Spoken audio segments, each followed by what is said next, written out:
Bonjour à tous, bonjour à toutes et à tous. Donc Isabelle Visantin, chargée de mission à la direction Action Régionale Nouvelle-Aquitaine du groupe EDF. Nous sommes ravis avec Ambline Lafond d'être présente aujourd'hui à cette avant-première. Donc pour cette thématique donc de neutralité carbone en 2050 en Nouvelle-Aquitaine, donc on va étendre le périmètre. Donc c'est une... On peut passer à...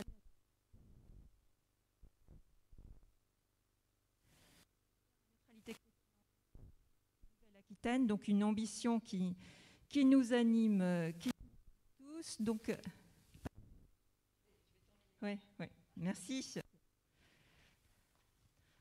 Donc, EDF en Nouvelle-Aquitaine a souhaité apporter une contribution donc, à l'étude de la neutralité carbone en Nouvelle-Aquitaine, donc en engageant donc, une étude de scénario énergétique à la fois sur les échéances 2035 et 2050 de la Nouvelle-Aquitaine, en identifiant et surtout en quantifiant les leviers de décarbonation.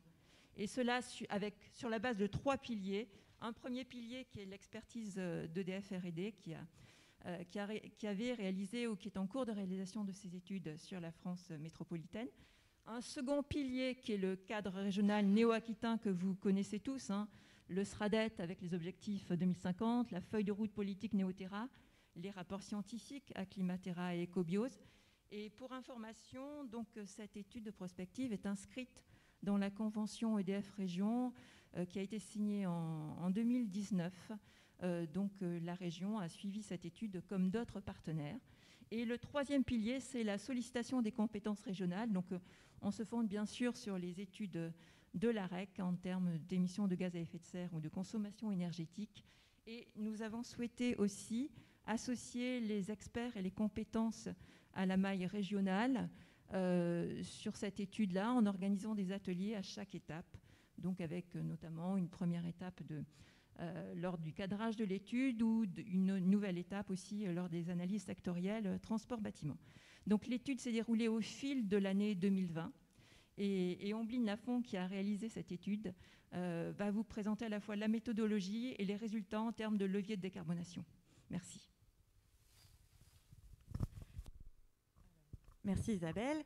Donc Ambline Lafond, donc je suis ingénieure-chercheur à EDF R&D et en charge donc du pilotage de l'étude sur la Nouvelle-Aquitaine vers la neutralité carbone en 2050. Alors comme ça. Voilà, donc l'objectif de ces études de prospective énergétique régionale, c'est de produire des stratégies énergétiques aux horizons donc 2035 et 2050 pour comparer en fait différentes trajectoires possibles vers la neutralité carbone. Ce sont des stratégies qui ne sont pas normatives, c'est-à-dire que le but n'est pas d'arriver à la neutralité carbone, mais bien de modéliser différents leviers, de les activer à différents niveaux dans les différentes stratégies et de voir jusqu'où on peut aller en termes de réduction des émissions. Les stratégies, on en a 4, je vais vous en présenter une seule aujourd'hui puisqu'on n'a que 20 minutes. Les conditions que nous avons choisies pour élaborer ces stratégies, c'est d'abord des ambitions de développement et une évolution progressive vers des modes de vie plus sobres. Ça signifie qu'on considère notamment que, conformément d'ailleurs à la SNBC, il y a une poursuite tendancielle en fait, de la croissance du PIB, par exemple, donc des entreprises toujours dynamiques. Et ensuite, dans une deuxième condition, le coût de l'énergie pour les clients reste acceptable. Ça signifie qu'on va privilégier les technologies qui sont les plus à la fois pertinentes écologiquement, mais aussi économiquement. Et ça, c'est aussi un message, un choix qui permet aussi de choisir les technologies qui sont les plus pertinentes pour la collectivité en général. Les ressources énergétiques du territoire sont valorisées. Alors, ce n'est pas quelque chose que je vais présenter aujourd'hui, mais on a fait une étude en fait, du potentiel des énergies renouvelables, qu'elles soient électriques, gazières, chaleur, bioénergie, sur la région. Et puis, on a essayé de s'appuyer sur les technologies existantes aujourd'hui, sans faire de paris technologiques, enfin, sur des ruptures technologiques qui pourraient advenir d'ici les 30 prochaines années. Et puis, en tant que voilà, notre cœur de métier, c'est l'énergie, donc on s'est restreint, en tout cas on a focalisé notre étude sur les émissions liées aux consommations énergétiques, ce qui est produit sur le territoire, donc on est plutôt en approche inventaire qu'en approche empreinte. Et donc, ce qui est en Nouvelle-Aquitaine, les émissions énergétiques et non énergétiques représentent environ 51 mégatonnes équivalent CO2. Une grosse part, vous le voyez, est prise par l'agriculture, forêt et pêche, donc ça c'est lié à l'activité du territoire. La majeure partie de ces émissions de l'agriculture ne sont pas de nature énergétique, comme on verra après. On voit quand même que transport et bâtiment représentent la majorité des émissions, avec particulièrement le transport. La région Nouvelle-Aquitaine étant une région très vaste et relativement moins dense que d'autres régions françaises. Voilà. Et l'industrie 10% donc là c'est la page suivante peut-être. Sur les 10%, 7% des émissions sont liées à la consommation d'énergie, les 3% restants étant liés à des procédés de décarbonatation des industries cimentières. Donc nous, on va se concentrer dans cet exposé sur ces 35 mégatonnes d'équivalent CO2 qui représentent environ 70% des émissions totales de la Nouvelle-Aquitaine. Particulièrement sur le bâtiment et le transport, qui sont les secteurs au cœur du SRADET et sur lesquels la région a véritablement des leviers locaux pour soutenir la décarbonation de ces secteurs. Voilà. Alors, on part de 35 millions de tonnes équivalent CO2 en 2015-2018. Et en fait, si on ne fait rien, les émissions vont plutôt avoir tendance à augmenter en raison de l'attractivité de la région Nouvelle-Aquitaine.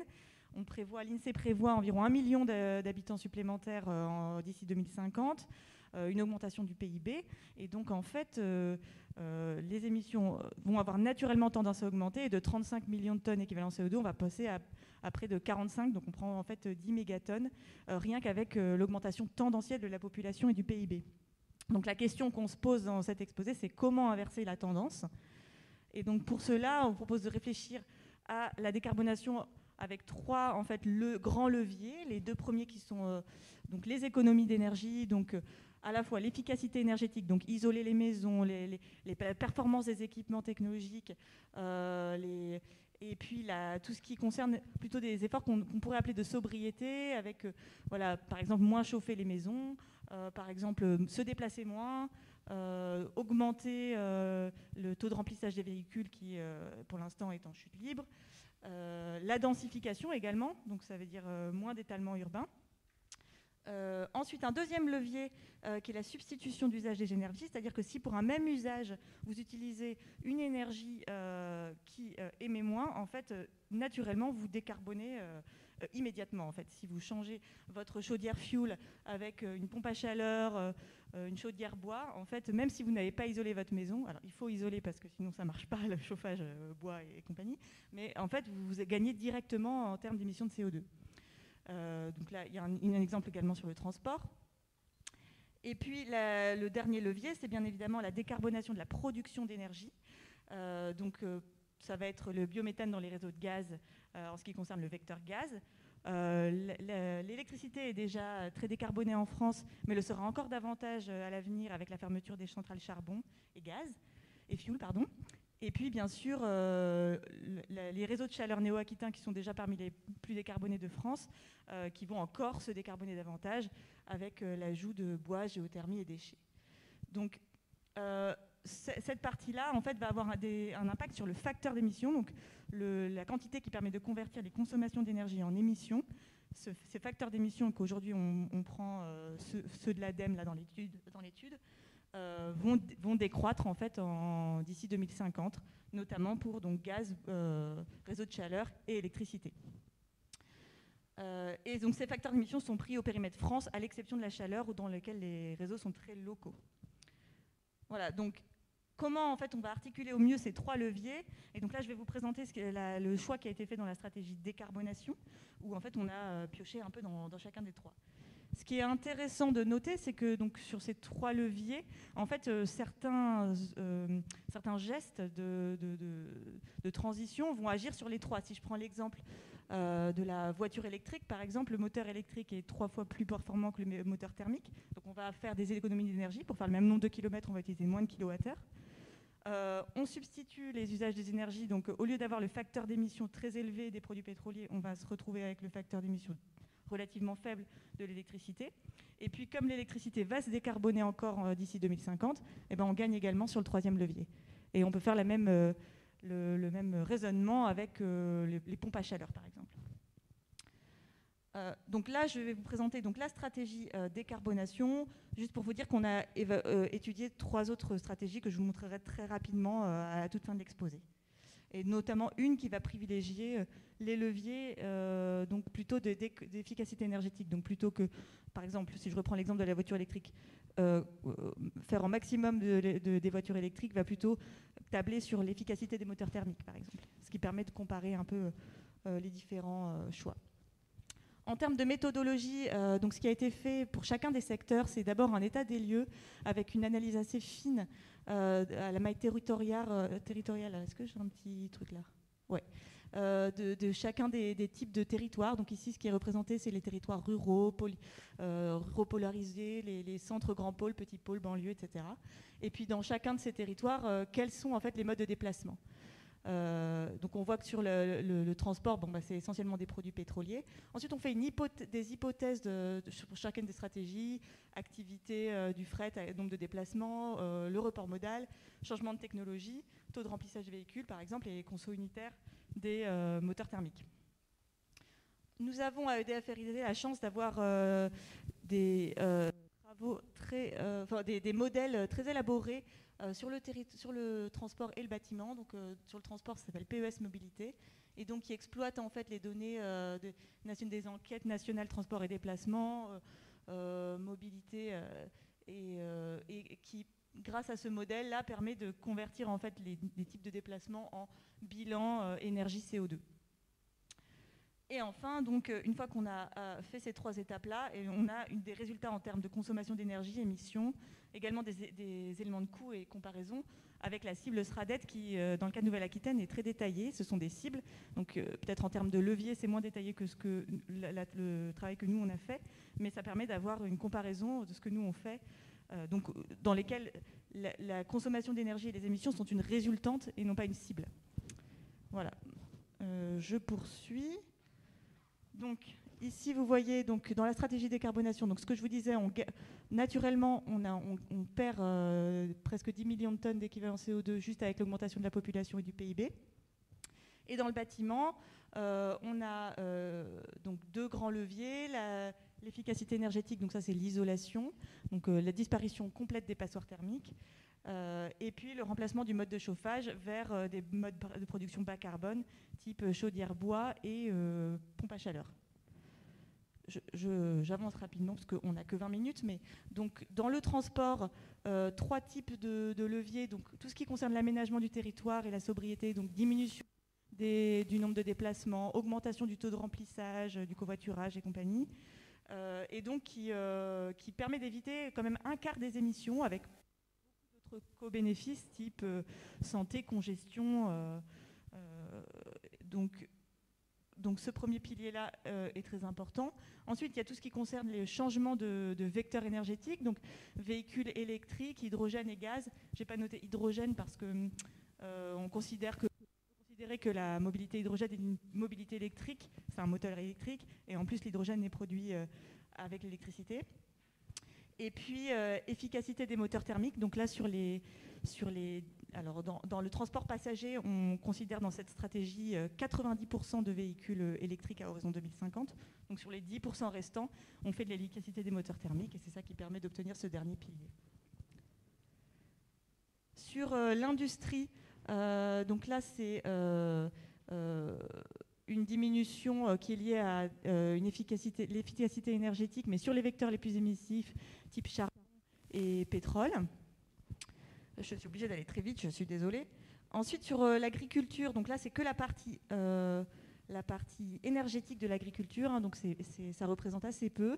Et là, on a tout simplement repris la trajectoire prévue par le SRADET, qui table sur une forte diminution du fuel et diminution également de la consommation énergétique.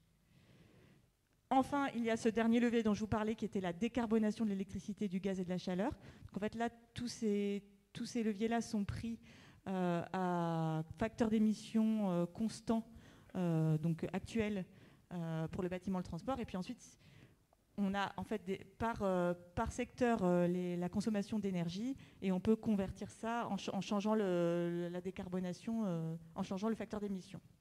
Et donc ça nous fait encore économiser 3,5 millions de tonnes équivalent CO2. Et donc à la fin, on passe de 35 millions de tonnes en 2015, voire 45 si on prend la tendance naturelle, et on arrive à 6,5 millions de tonnes de CO2. Alors c'est bien, ça nous fait faire un facteur 5,4 pour atteindre la neutralité carbone, qui est plutôt un facteur 6, en tout cas au niveau national. Donc c'est ce que j'ai indiqué ici. Où est-ce qu'on pourrait gagner davantage ? Eh bien en fait c'est surtout dans le résidentiel tertiaire où on pourrait aller plus loin. D'ailleurs on voit que le SRADET est beaucoup plus ambitieux. On a été assez prudent notamment sur la réduction de la part du gaz. Et donc la nouvelle réglementation environnementale 2020 permet d'aller aussi dans le bon sens, dans le sens où elle réduit en fait l'utilisation du gaz, notamment dans le neuf. Et un point important aussi de différence entre les secteurs bâtiments et transport, c'est que l'isolation, c'est un secteur avec une très forte inertie, le bâtiment. Et donc en fait, les rénovations qu'on fait dès aujourd'hui auront un impact encore en 2050. Et en 2050, le parc existant sera encore extrêmement présent, là où le renouvellement des véhicules électriques est relativement rapide. 15 ans à peu près, de véhicules se renouvellent. Voilà, donc ce qui permet d'aller beaucoup plus loin dans le transport. Et dans le bâtiment, on pourrait encore aller plus loin en faisant encore davantage de substitutions vers les solutions les moins carbonées. Donc là, vous voyez les résultats des autres stratégies que je ne commente pas. Voilà, 5,4. Et puis en termes de consommation d'énergie, jusque-là, on était uniquement en émissions. On a une diminution d'énergie qui est de l'ordre donc de moins 44%, qui est alignée avec l'ambition SNBC au niveau national. Donc SNBC, donc Stratégie nationale bas carbone. En fait, on voit que la stratégie décarbonation est même presque plus efficace que la stratégie efficacité énergétique, qui, elle, pourtant visait la diminution de l'énergie avant toute chose. Et pourquoi cela ? C'est parce qu'en fait, on privilégie dans la stratégie décarbonation et donc une évolution progressive des modes de vie et assez peu par exemple, le confort d'été relativement maîtrisé par peu d'effets de rebond sur les climatiseurs et également donc davantage de substitutions, mais vers les usages efficaces. Donc les pompes à chaleur et les véhicules électriques, qui, comme je vous le disais, permettent de jouer sur les trois tableaux et notamment sur le levier d'économie d'énergie.